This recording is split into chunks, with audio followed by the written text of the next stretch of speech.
கர்த்தருடைய பிள்ளைகளே, இந்த இடத்திலே வேதம் சொல்லுகிறது ஆண்டவருடைய ஒரு அமைதியை குறித்து நம்ம வாசிக்கலாம். ஆபிரகாமை குறித்து நமக்கு தெரியும். ஆண்டவர் அவனுடைய 100வது வயதிலே ஆண்டவருக்கு அவர் ஒரு குழந்தையை கர்த்தர் தந்தார். அந்த குழந்தையை குறித்து வேதம் சொல்லுகிறது, அவனுடைய ஏக சுதன் நேச புத்திரனான அந்த மனுஷன் 100வது வயதிலே தன்னுடைய குழந்தைய ஆண்டவர் தந்ததுனால தன்னுடைய எல்லா அன்பையும் தன்னுடைய எல்லா பாசத்தையும் அந்த பிள்ளை மேல ஆபிரகாம் அப்படியே கொட்டிட்டாரு. தன்னுடைய வாழ்க்கையில இருக்கிற ஒரே சந்தோஷம் ஆபிரகாமுக்கு அந்த ஈசாக்கு என்கிற பிள்ளை தான். சந்தோஷம், எல்லா ஆசீர்வாதம் எல்லாமே அது ஒண்ணுதான். அப்போ அவரையே யோசிச்சு இருக்கும் போது ஆண்டவர் இப்ப சொல்றாரு, என்ன சொல்றாரு அப்படின்னா, நீ நேசிக்கிற அந்த பிள்ளையை மோரியா மலை என்கிற அந்த மலையில போய் பலி செலுத்து அப்படின்னு ஆண்டவர் சொன்னார். அப்போ அதுக்கப்புறம் ஒரு பெரிய சூழ்நிலை நடக்கிறது. தன்னுடைய மகனை அவர் அழைத்து கொண்டு வருகிறார். அதுவும் தன்னுடைய தாயாருக்கு தெரியாம தான் அழைச்சிட்டு வரக்கூடிய ஒரு சூழ்நிலை. தன்னுடைய பிள்ளை, தன்னுடைய வேலைக்காரன். ஆனா இடையில அந்த பிள்ளை என்ன சொல்லுது அப்படின்னு சொன்னா, அப்பா இந்த மாதிரி நமக்கு கட்டைகள் இருக்கிறது, விறகு இருக்கு, தீவெட்டி இருக்குது, ஆனா ஆட்டுக்குட்டி இல்லையே அப்படின்னு சொல்லும் போது தன்னுடைய பிள்ளையை தான் அவர் கூட்டிட்டு வந்தாரு. அப்ப தன்னுடைய மனசு வலிக்குது. தன்னுடைய பிள்ளையை இன்னும் கொஞ்ச நேரத்துல கொண்டு போய் பலி செலுத்த போறாரு. அப்போ அந்த மலையினுடைய அடிவாரத்துல வந்தாரு. சரி, இப்போ ஆண்டவர் சரிப்பா நீ கிளம்பிட்ட, உன்னை நான் நம்புறேன் அப்படின்னு சொல்லல. அதுக்கு பிறகு அங்கிருந்து திருப்பி இவரும் தன்னுடைய மகனும் மலையின் மேல் ஏறி போகிறாரு. கர்த்தர் அப்பொழுதும் அமைதியா இருக்கிறாரு. பலிபீடத்தை கற்ற வரைக்கும் ஆண்டவர் அமைதியா இருக்கிறாரு. அந்த பிள்ளைய அந்த படுக்கை படுத்து பிள்ளைய கற்ற வரைக்கும் ஆண்டவர் அமைதியா இருந்தாரு. எப்ப ஆண்டவர் சத்தம் போடுறார் அப்படின்னு சொன்னா, தன்னுடைய கத்தியை எடுத்து ஓங்கி இப்ப தன்னுடைய பிள்ளையை பலி செலுத்துவதற்காய், கொல்லுகிறதற்காய் அவர் ஆயத்தப்படும் போது ஆண்டவரிடத்திலிருந்து ஒரு சத்தம் வருது, பிள்ளையாண்டான் மேல் கையை போடாதே, அவனுக்கு எந்த சேதமும் நீ வருவிக்காத. அந்த இடத்துல ஆண்டவர் சொல்றார், நான் உன்னை நம்புறேன். எப்படி நம்புறேன்னா, அப்பொழுது அவர் பிள்ளையாண்டான் மேல் உன் கையை போடாதே, அவனுக்கு ஒன்றும் செய்யாதே, அவனை உன் புத்திரன் என்றும் உன் ஏக சுதன் என்றும் பாராமல் எனக்காக ஒப்பு கொடுத்தபடினால் நீ தேவனுக்கு பயப்படுகிறவன் என்று இப்பொழுது அறிந்திருக்கிறேன் என்றார். ஹல்லேலூயா.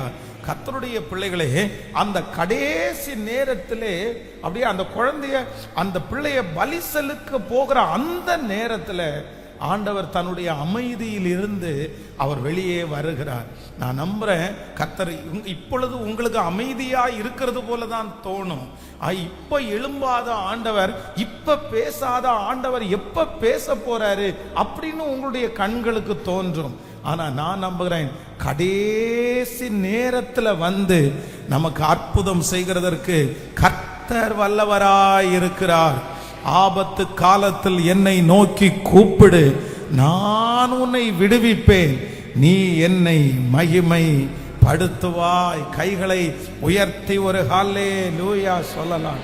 அப்போ ஆபிரகாமை ஆண்டவர் எதற்காக ஆண்டவர் அமைதியா இருந்தார் அப்படின்னு சொன்னா, அவனை கடைசி வரைக்கும் ஆண்டவர் சோதித்து எப்படி நம்புறார் அப்படின்னு சொன்னா, நீ தேவனுக்கு பயப்படுகிறவன் என்று இப்பொழுது அறிந்திருக்கிறேன். அப்போ நம்பர் 1, முதலாவதாக நம்முடைய வாழ்க்கையிலே ஆண்டவர் ஏன் அமைதியா இருக்கிறாரு, ஏன் கர்த்தர் மௌனமா இருக்கிறார்னா, நான் நம்புறேன் ஆபிரகாமை போல நம்மை முழுவதும் நம்ம ஒப்பு கொடுக்கிற வரைக்கும், அப்படின்னா என்னுடையது இல்லை, இந்த பொருள் என்னுடையது இல்லை, இந்த பலன் என்னுடையது இல்லை, இந்த திறமை என்னுடையது இல்லை, இந்த புகழ்ச்சி என்னுடையது இல்லை, என்னால உண்டாக்கப்பட்டது அல்ல என்று சொல்லி முழுக்க அவருடைய சமூகத்திலே நம்ம விழுகிற வரைக்கும் சில நேரத்தில் கர்த்தர் என்ன பண்றார் அப்படின்னு சொன்னா, கர்த்தர் அமைதியா இருக்கிறார். உங்க வாழ்க்கையில ஒரு குறிப்பிட்ட ஒரு சூழ்நிலைக்குள்ள நீங்க இருக்கும்போது ஆண்டவர் அமைதியா இருக்கிறத பார்த்து ரிட்டர்ன் வந்துடாதீங்க, பின்னாடி போயிடாதீங்க. ஆண்டவரே ஏன் அப்படின்னு சொல்லிட்டு இதுவரைக்கும் நீ எழும்பவே இல்லையேன்னு சொல்லிட்டு உங்க மனசுல எந்த தாங்கலும் வேண்டாம். நான் நம்புறேன் சில நேரத்திலே ஆண்டவர் என்னை முழுமையாய் ஒப்பு கொடுக்கிற வரைக்கும் நீ தேவனுக்கு பயப்படுகிறவன் என்று இப்பொழுது நான் அறிந்திருக்கிறேன். தேவன் நம்முடைய வாழ்க்கையிலே அமைதியா இருப்பதற்கு காரணம் நான் நம்புறேன் கர்த்தர் உங்களை சோதித்து கொண்டிருக்கிறார். ஆண்டவர் உங்களை சோதிச்சுட்டு இருக்கிறார். ஆனா நீங்களும் நானும் என்ன சொல்லணும் அப்படின்னா, நீர் என்னை சோதித்தாலும் என்னை பொன்னாக விளங்க பண்ணுகிறவர், பொன்னாக விளங்க பண்ணுகிறவர்.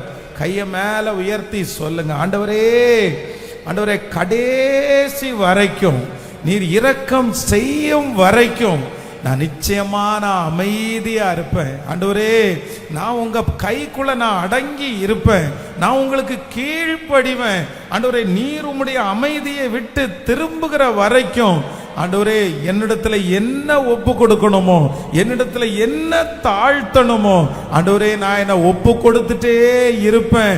அது வரைக்கும் நீர் எனக்கு அமைதியா இருக்கிறீர் என்று எனக்கு தெரியும். ஆண்டவரே, எந்த நிலைமை வந்தாலும் கடைசி வரைக்கும் உம்மை விட்டு பிரிவதே இல்லை. ஹல்லேலூயா. ஆண்டவர் இன்னும் உங்களை தாழ்த்துவதற்கு ஆண்டவர் எதிர்பார்க்கிறார். இன்னும் ஆண்டவரை நீங்க நம்புறதற்கு ஆண்டவர் எதிர்பார்க்கிறார். இன்னும் ஆண்டவருக்கு நீங்க கீழ்ப்படுகிறத கர்த்தர் எதிர்பார்க்கிறார். உங்களுடைய கடைசி அர்ப்பணிப்பு வரையிலையும் ஆண்டவர் என்ன பண்றார் அப்படின்னா, கர்த்தர் கவனிக்கிறார். ஆண்டவர் கவனிக்கிறார். ஆண்டவருடைய பிள்ளைங்க ஒன்னு ரொம்ப ஞாபகம் வைக்கணும், தேவனுடைய அமைதி எது வரைக்கும் போகும் தெரியுமா? ஆண்டவருடைய அமைதி எது வரைக்கும் நீடிக்கும் அப்படின்னு சொன்னா, நீங்க உங்களை முழுக்க முழுக்க சரண்டர் பண்ணுகிற வரைக்கும் கண்டிப்பாக அந்த அமைதி சில நேரத்துல திரும்பவே திரும்பாது. கடைசி நேரம் வரைக்கும் ஒரு மகளை திருமணம் பண்ணி கொடுத்தார் ஒரு தகப்பனார். ஒரு மிகப்பெரிய வசதி உள்ளவர், பெரிய கோடீஸ்வரர், பெரிய பலம், அரசியல் பலம் உள்ள ஒரு மனுஷன் அவர். அப்போ தன்னுடைய பிள்ளைக்கு சண்டை போட்டு அந்த பிள்ளை வீட்டில் வந்தாச்சு. அப்போ வீட்டில் வரும்போது இவர் என்னென்னமோ முயற்சி எடுத்தார், எவ்வளவோ ஜெபம் பண்ணினார், எத்தனை பேரையோ கூப்பிட்டு பேசினார். ஆனா கூட அதுல இருந்து ஒரு பெரிய விடுதலை வரல. அந்த கணவனும் அந்த பிள்ளையும் ஒன்று சேரவே இல்லை. அப்போ ஒரு காலகட்டத்தில் இவங்க ரெண்டு பேரும் பிரிஞ்சிருவாங்க அப்படின்ற ஒரு சூழ்நிலை வந்துருச்சு.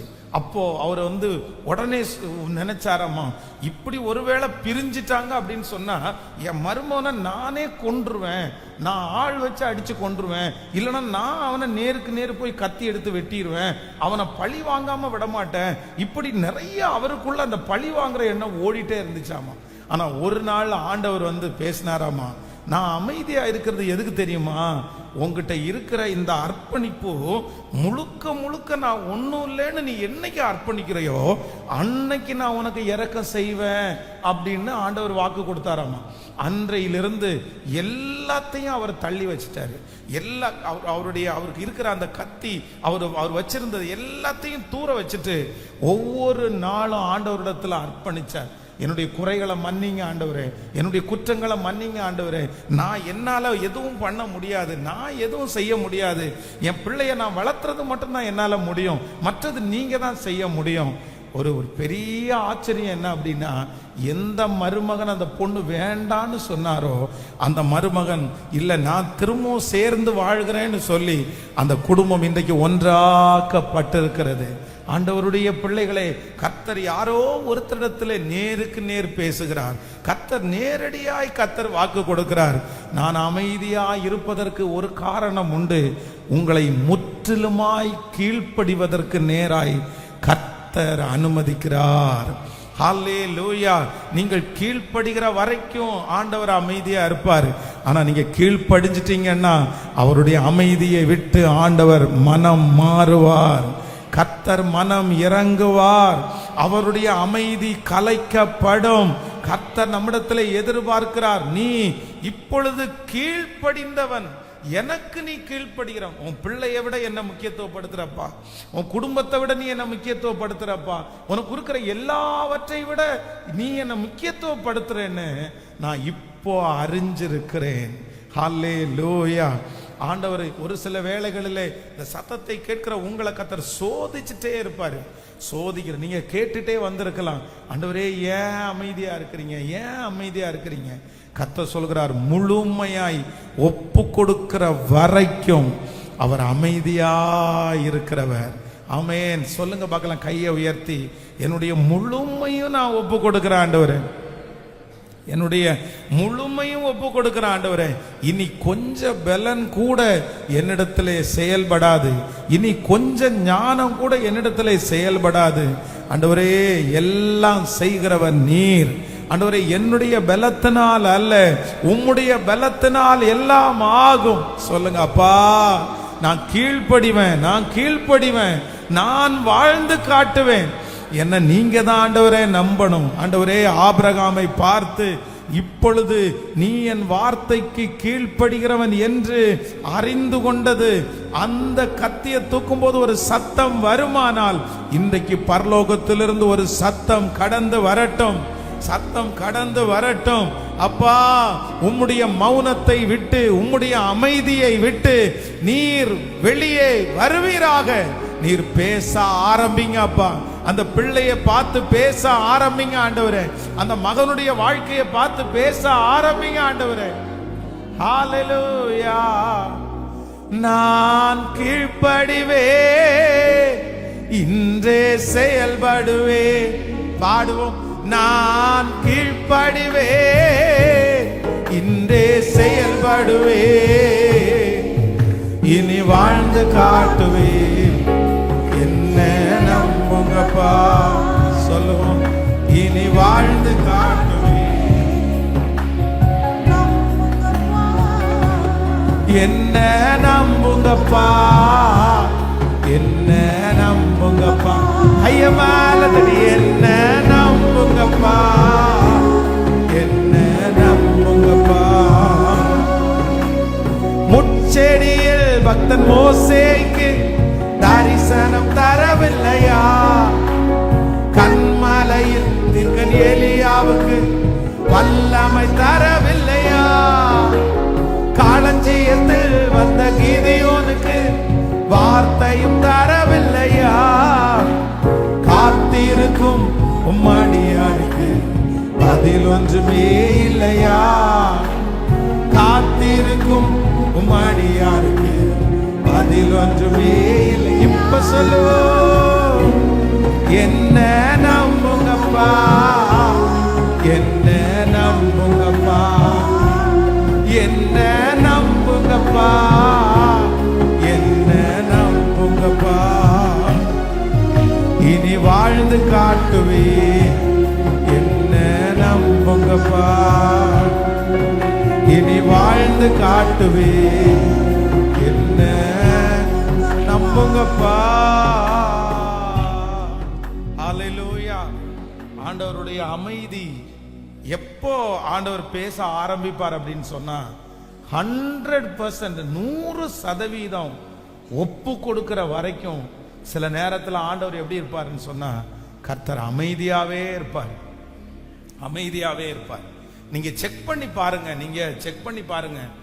ஆண்டவர் உங்க வாழ்க்கையில அமைதியா இருப்பதற்கு உங்க வாழ்க்கையில எது தடையா இருக்குது, எது தடையா இருக்குது, எதுல நீங்க இன்னும் இறங்காம இருக்கிறீங்க, எதுல நீங்க இன்னும் கீழ்ப்படியாம இருக்கிறீங்க, எதுல நீங்க இன்னும் ஒப்பு கொடுக்காம இருக்கிறீங்க.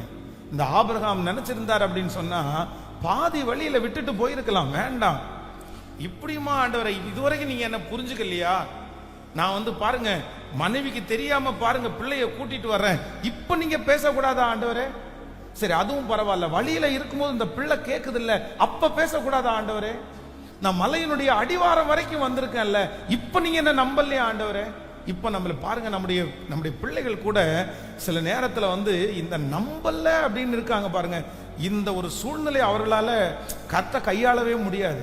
நம்மளை நம்பல அப்படின்றது நமக்கு ரொம்ப கஷ்டமா இருக்கும். நீங்க நீங்க இந்த மாதிரி சிவானந்த காலனி வரைக்கும் வரீங்களா அப்படின்னு ஒருத்தர் கேட்குறாங்க. ஆமா நான் வர்றேன் அப்படின்னு சொல்லிட்டீங்கன்னு வைங்களேன். நீங்க கிளம்பிட்டீங்க, பாதி வெளி வரைக்கும் போயிட்டீங்க, ஆனா ஆப்போசிட்ல இருக்கிறவங்க இன்னும் நீங்க கிளம்பலையா? உடனே என்ன, நான் கிளம்பி வந்துட்டேன், இல்ல பாதியோடு இல்ல, எனக்கு என்னமோ நம்பிக்கை இல்லை, நீங்க வந்ததுக்கு அப்புறம் தான் நான் நம்புவேன் அப்படின்னு சொன்னா நமக்கு நிறைய பேருக்கு கஷ்டமா இருக்கும். அப்ப நான் என்ன நம்புறேன்னா, இந்த ஆபிரகாம் வந்து வீட்டுல இருந்து கிளம்பிட்டாரு, பிள்ளையினுடைய வார்த்தையை கூட ஒரு பெரிய விஷயமா எடுக்காம வந்துட்டாரு, இப்ப மலையினுடைய அடிவாரத்துல வந்துட்டாரு. ஆனா ஆண்டவர் அமைதி அமைதி அமைதி அமைதி அமைதி. எது வரைக்கும் ஆண்டவர் அமைதி அப்படின்னு சொன்னா, கையில வந்து கத்திய தூக்குற வரைக்கும் ஆண்டவர், கத்திய தூக்குற வரைக்கும் மட்டும் கிடையாது, எப்படி ஓங்கி தன்னுடைய கையை எடுத்து அப்படியே அந்த பிள்ளைய பலி செலுத்துக்க போகிற வரைக்கும் ஆண்டவர் என்னவா இருக்காருன்னா அமைதியா இருக்கிறாரு. காரணம் என்னன்னா, இப்ப சொல்றாரு, நீ கீழ்ப்படுகிறவன் என்று, கர்த்தருக்கு பயப்படுகிறவன் என்று நான் இப்பொழுது அறிஞ்சிருக்கிறேன்ப்பா. யாரையோ ஒருத்தரை பார்த்து ஆண்டவர் பேசுறாரு, யாரோ ஒருத்தருக்கு ஆண்டவர் பேசுறாரு. சிஸ்டர், ஆண்டவர் அமைதியா இருக்கிறதுக்கு ஒரு காரணம் உண்டு. பிரதர், அமைதியா இருக்கிறதுக்கு ஒரு காரணம் உண்டு. எங்கேயோ ஒரு %, எங்கேயோ ஒரு இடத்துல நீங்க இன்னும் ஆண்டவருக்கு ஒப்புரவாகாம இருக்கிறீங்க, இன்னும் ஆண்டவருக்கு நீங்க கீழ்ப்படியாம இருக்கிறீங்க, இன்னும் அந்த காரியத்துல நீங்க விட்டு கொடுக்காம இருக்கிறீங்க, இன்னும் அந்த இடத்துல நான் தான் அப்படின்னு நிக்கிறீங்க, இன்னும் அந்த இடத்துல எனக்கு எனக்கு அப்படின்னு நீங்க நிறைய பேர் நிக்கிறீங்க. ஆனா ஆண்டவர் வாக்கு கொடுக்கிறார், அந்த ஒரு இடத்துல கீழ்ப்படுகிற வரைக்கும் இந்த காரியத்துல ஆண்டவர் அமைதியை விட்டு திரும்பவே முடியாது. ஆனா 100% நீங்க ஒப்பு கொடுத்தீங்கன்னு தெரிஞ்சிருந்துச்சுன்னா அதற்கு பிறகு ஒரு நிமிஷம் கூட ஆண்டவர் என்னவா இருக்க மாட்டாருன்னா, கர்த்தர் அமைதியா இருக்கவே மாட்டார். உங்களுக்கு தெரியும், உங்களுக்கு தெரியும், உங்களை ஆண்டவர் நடத்துகிற பாதை உங்களுக்கு தெரியும், எந்த இடத்துல நீங்க ஒப்பு கொடுக்கணும்னு ஆண்டவருக்கு தெரியும். ஏதோ ஒரு வாலிப தம்பி தங்கச்சி உன்னுடைய வாழ்க்கையில இதை மட்டும் நீ பிடிச்சு வச்சிருக்கலாம், இந்த ஒரு சின்ன காரியத்தை மட்டும் பிடிச்சு வச்சிருக்கலாம். ஆண்டவரே, இதை மட்டும் எனக்கு விட்டு தாருங்க, நான் தான் 90% நான் உண்மையா இருக்கேன்ல, இது எல்லாத்துலயும் உண்மையா இருக்கேன்ல, இந்த இடத்துல நான் இறங்கி போக முடியாது. எப்படி ஆண்டவரே நான் இறங்கி போக முடியும்? எப்படி ஆண்டவரே நான் தாழ்ந்து போக முடியும்? என்னால முடியாது ஆண்டவரே, நீங்க பேசாதீங்க, இதை குறித்து நான் முடியாது, முடியவே முடியாது, என்னால இறங்கவே முடியாது, நான் அந்த அளவுக்கு நான் பாடுபட்டு இருக்கிறேன், நான் அந்த அளவுக்கு மன வருத்தப்பட்டு இருக்கிறேன், நான் இதுக்கு மேல எங்க தாழ்ந்து போறது அப்படின்ற ஏதோ ஒரு நீதி உங்களுக்குள்ளே இருக்கலாம், ஏதோ ஒரு நீதி உங்களுக்குள்ள இருக்கலாம். இந்த நான் இதுக்கு மேல எங்க, இதுக்கு மேல எங்க? ஆனா ஆண்டவர் அமைதியா இருந்தார். 100% அந்த காரியத்தை கொண்டு வந்து கடைசில ஆபிரகாம் முடிக்கிற வரைக்கும் கர்த்தர் அமைதியா இருந்துட்டு கடைசில சொல்லுகிறார், நீ தேவனுக்கு பயப்படுகிறவன் என்று இப்பொழுது நான் அறிந்திருக்கிறேன். இந்த சத்தத்தை கேட்கிற நிறைய பேரை பார்த்து ஆண்டவர் இதே வார்த்தையை சொல்ல போகிறார். இந்த மாதம் முடிகிறதுக்குள்ள கர்த்தர் சொல்ல போகிறார். இந்த ஆண்டு முடிகிறதுக்குள்ள கர்த்தருடைய அமைதியை விட்டு ஆண்டவர் திரும்ப போகிறார். உங்கள் பிள்ளையின் விஷயத்திலே கர்த்தர் இனி அமைதியா இருப்பது இல்லை. உங்களுடைய கடன் விஷயத்திலே இனி கர்த்தர் அமைதியா இருப்பது இல்லை. உங்களுக்கு விரோதமாய் நடக்கிற அந்த யுத்தத்தில் ஆண்டவர் இனி அமைதியா இருப்பது இல்லை. உங்களுடைய எதிராளி விஷயத்தில் ஆண்டவர் இனி ஹல்லேலூயா கர்த்தர் அமைதியா இருக்க மாட்டார். ஆண்டவர் எழும்பி நிற்பார். ஆண்டவர் அவருடைய வார்த்தையினாலே பதிலை கர்த்தர் அனுப்புவார். கர்த்தர் எச்சரிப்பார். கர்த்தர் உங்களை கர்த்தர் தட்டி கொடுத்து எந்த காரியத்திற்காக நீங்கள் வருத்தப்படுகிறீர்களோ அந்த காரியத்திலே நன்மை உண்டாகும், நன்மை உண்டாகும். அந்த காரியத்திற்கு நன்மையை கர்த்தர் செய்வார். ஆண்டவர் அமைதியா இல்லை என்கிறதை நீங்கள் சீக்கிரமாய் அறிந்து கொள்ளுவீர்கள், அறிந்து கொள்ளுவீர்கள். உங்களை சுற்றி இருக்கிறவர்கள் கூட சொல்லுவார்கள், இவர்கள் தேவன், இவர்கள் ஆராதிக்கிற தேவன் அமைதியாக இல்லை என்று சொல்லுகிற அந்த நாள் சீக்கிரமாய் வரப்போகிறது. ஹல்லேலூயா. ஆண்டவர் என்ன எதிர்பார்க்கிறார் அப்படின்னா 100%, 100% கீழ்ப்படிதல் அப்படின்றது பாதி வழியில நின்றுட்டு அல்ல. இன்னும் அதான் சாத்ராக் மேஷாக் ஆபேத் நேகோ குறித்து வேதம் சொல்கிறது, அவர் இந்த அக்கினி சூளைக்கு எங்களை தப்புவித்தாலும் தப்புவியாமற் போனாலும் நாங்கள் நிச்சயமா இந்த காரியத்தை செய்வதில்லை. 100%, 100%. எல்லாரும் ஒரு 3 பேருடைய கையை பிடிச்சு சொல்லுங்களேன், ஆண்டவர் உங்களிடத்துல 100க்கு 100 ஆண்டவர் எதிர்பார்க்கிறார். சொல்லுங்க, 100க்கு 100 ஆண்டவர் எதிர்பார்க்கிறார். உங்களை கழுவணும் அப்படின்னு சொன்னா எந்த நீதியும் நம்மகிட்ட இருந்துடக்கூடாது. அப்படி நான் இப்ப இதனாலதான் இப்படி செஞ்சேன். நமக்கு சில நேரங்கள்ல என்ன இருக்கும் அப்படின்னு சொன்னா, ஏதாவது ஒன்ன செஞ்சுட்டு நம்ம நிறைய பேர் நிரூபிப்போம். ஏன் இதை செஞ்ச அப்படின்னு கேட்டா உடனே ஒரு காரணம் சொல்லுவான். இதனாலதான் இது செஞ்சேன், இதனாலதான் இது செஞ்சேன். ஆனா ஆண்டவர் என்ன சொல்றாருன்னா, அந்த காரணமே நம்ம சொல்லக்கூடாது. 100%. ஹல்லேலூயா. இப்ப பாட போறோம், நான் கீழ்ப்படிவேன், நான் வாழ்ந்து காட்டுவேன், என்ன நீங்க நம்புங்கப்பா. ஆமென் சொல்லுவோம். எல்லாரும் கரங்களை தட்டி அந்த பாடலை. ஹல்லேலூயா. இனி வாழ்ந்து காட்டுவே, என்ன நம்புங்கப்பா சொல்லுவோம். இனி வாழ்ந்து காட்டுவே, என்ன நம்புங்கப்பா, என்ன நம்புங்கப்பா, என்ன நம்புங்கப்பா சொல்லுவோம். என்ன நம்புங்கப்பா, என்ன நம்புங்கப்பா. பள்ளத்தாக்கில் வீரன் ஜோஷுவாவுக்கு சூரியன் நிற்கவில்லையா, கூழாங்கல்லினால் சின்ன தாவீதுக்கு கோலியாத் விழவில்லையா, செங்கடலிலும் ஜனம் இஸ்ரவேலுக்கு பாதை திறக்கவில்லையா, காத்திருக்கும் உம்மடியாருக்கு பதில் ஒன்றுமே இல்லையா, காத்திருக்கும் உம்மடியாருக்கு பதில் ஒன்றுமே. கைகளை மேல தட்டி சொல்லும், என்ன நம்புங்கப்பா. ஸ்தோத்திரம். திரும்ப திரும்ப